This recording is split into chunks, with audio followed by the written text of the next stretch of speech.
ഇന്നത്തെ എന്ന് പറയുന്നത് വളരെ സ്പെഷ്യൽ ആയിട്ടുള്ള ഒരു വീഡിയോയും കാര്യങ്ങളൊക്കെയാണ്. ഫസ്റ്റ് ടൈം ആയിരിക്കുമല്ലേ ഞാൻ ഇങ്ങനെ ഒരു വീഡിയോയും കാര്യങ്ങളൊക്കെ എടുക്കുന്നത്. കാരണം ഇത് ഞാൻ കാറിൻ്റെ റിവ്യൂസ് ഒക്കെ അത്യാവശ്യം 2-3 എണ്ണത്തിൻ്റെയൊക്കെ ചെയ്തിട്ടുണ്ടെങ്കിലും ഫസ്റ്റ് ടൈം ആയിരിക്കും ഞാൻ ഇങ്ങനെ ഒരു വീഡിയോ എടുക്കുന്നുണ്ടാവുക. കാരണം ഇങ്ങനെ ഒരു വീഡിയോ എടുത്തിട്ടില്ല ഗൈസ് ഇതിനു മുമ്പ്. കാരണം കാറിനകത്തിരുന്നൊന്നും ഞാൻ അങ്ങനെ വീഡിയോ ചെയ്തിട്ടില്ല. അതായത് ഞാൻ എന്നെ ഫേസ് എടുത്തിട്ടുണ്ടെങ്കിലും ഞാൻ ഇങ്ങനെ കാർ കാണിച്ചെടുത്തിട്ടൊന്നുമില്ല. അല്ലാന്നുണ്ടെങ്കിൽ തന്നെ ഫസ്റ്റ് ടൈം കാണിക്കുന്നത് കാറിൻ്റെ എക്സ്റ്റീരിയർ ആയിരിക്കും. ഇതിപ്പോൾ ഫസ്റ്റ് ടൈം കാണിക്കുന്ന കാറിൻ്റെ ഇൻറ്റീരിയർ ആണ്. അപ്പോൾ കാറിൻ്റെ ഇൻറ്റീരിയർ കണ്ടപ്പോൾ തന്നെ ഏകദേശം കുറേ പേർക്കൊക്കെ സംഭവം പിടികിട്ടി കാണിത് ഏതാ വണ്ടി കാര്യങ്ങളെല്ലാം. ഇത് ഫോർഡിൻ്റെ ഫിയസ്റ്റയാണ്. ഞാൻ പറയേണ്ട ആവശ്യമൊന്നുമില്ല, ഒട്ടുമിക്ക എല്ലാവർക്കും തന്നെ മനസ്സിലായിട്ടുണ്ടാണ്. ഇത് Ford fiesta 2010 model EXI variant ആണ്. സോ ഈ ഒരു വണ്ടിയെക്കുറിച്ചാണ് നമ്മളിന്ന് സംസാരിക്കാനായിട്ട് പോകുന്നത്. സോ എക്സ്റ്റീരിയറിൻ്റെ പാർട്സ് എനിക്ക് കാണിക്കേണ്ടി വരും. അതുകൊണ്ട് തന്നെ ഞാൻ ഫസ്റ്റ് ഓഫ് ഓൾ ഈ ഒരു കാറൊന്ന് റിവേഴ്സ് എടുത്ത് നേരെ നിർത്തണം. സോ അതെന്തായാലും ചെയ്യാം.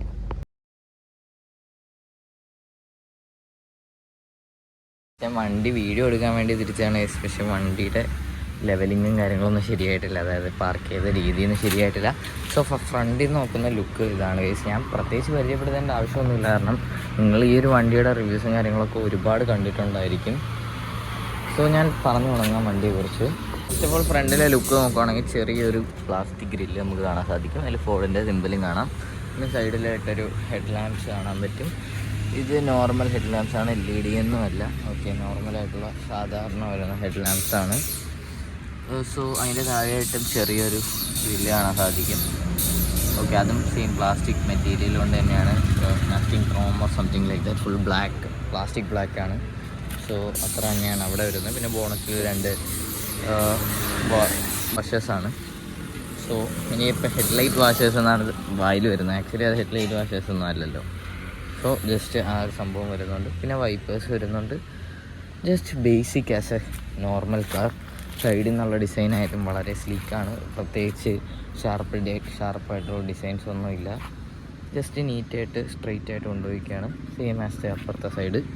ഓക്കെ, സോ ഇനി ഇൻറ്റീരിയറിലേക്ക് കടക്കാം. ഇൻറ്റീരിയറിലേക്ക് കടക്കുന്ന സമയത്ത് ഇത് വളരെ ഷോർട്ട് റിവ്യൂ ആണ് കേട്ടോ.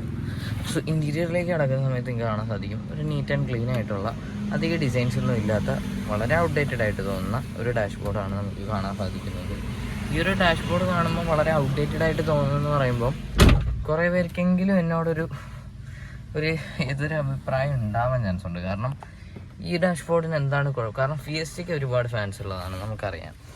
സോ കുറേ പേർക്കെങ്കിലും ഒരു ഇതുണ്ടാവും, ഈ വണ്ടിക്ക് എന്താണ് കുഴപ്പം, what is the problem with this car എന്ന് ചോദിക്കാനുള്ള ചാൻസ് ഉണ്ട്.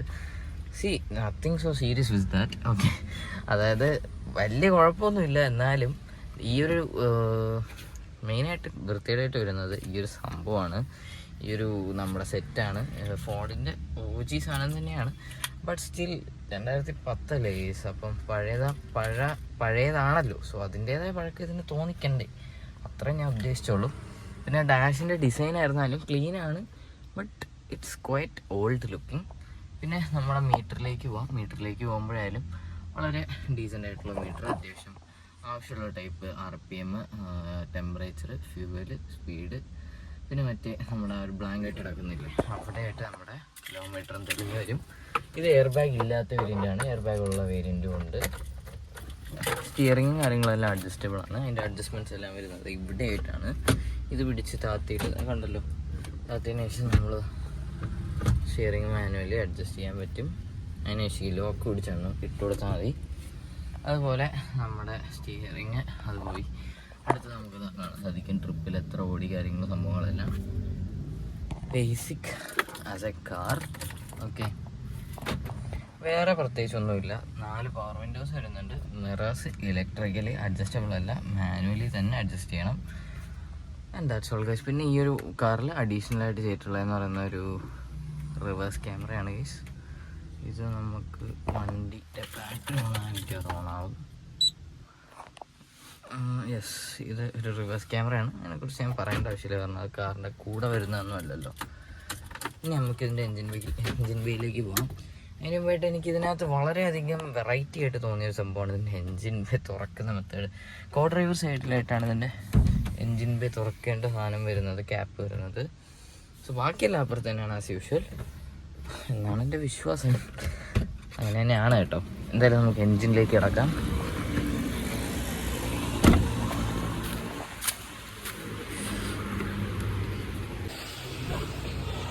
അപ്പോൾ ഇതാണ് ഇതിൻ്റെ എൻജിൻ ബേയും കാര്യങ്ങളൊക്കെ വരുന്നത്. ഇതെന്ന് പറയുന്ന ഒരു 1.4 ലിറ്റർ ഡീസൽ എൻജിനാണ്. ഡ്യൂറോ ടോർക്ക് TDCA ആണ്. എല്ലാം അതിൻ്റെ തന്നെ കൊടുത്തിട്ടുണ്ട്. നോക്കി വായിച്ചാൽ മാത്രം മതി, വേറെ പണിയൊന്നുമില്ല.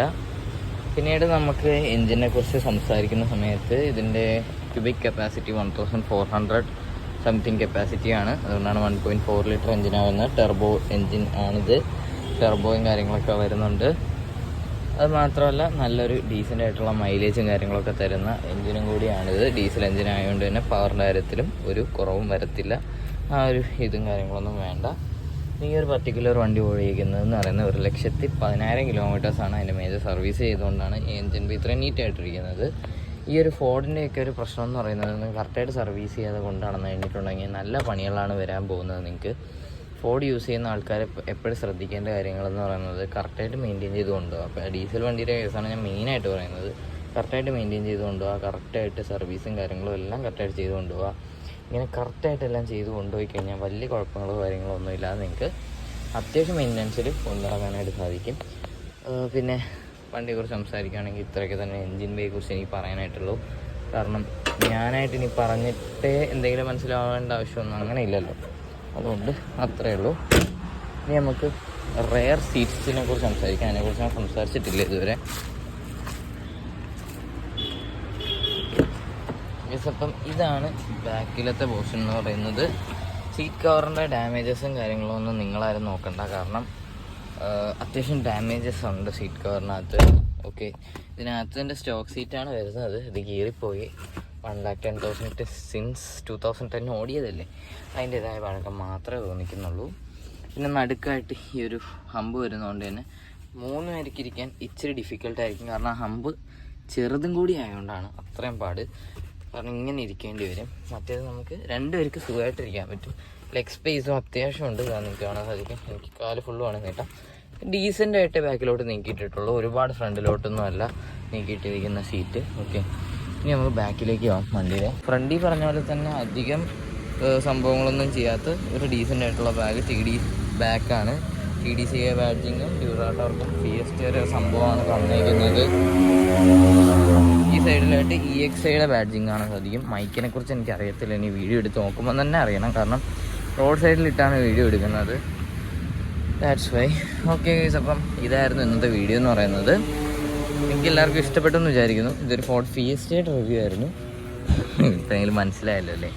Okay, anyways bye. And also guys ഒരു കാര്യം കൂടെ പറയാൻ മറന്നുപോയി. 3K ആയിട്ടുണ്ട് നമ്മുടെ ചാനലിൽ. 3Kയുടെ സ്പെഷ്യൽ വീഡിയോ ഉടനെ വരുന്നതാണ്.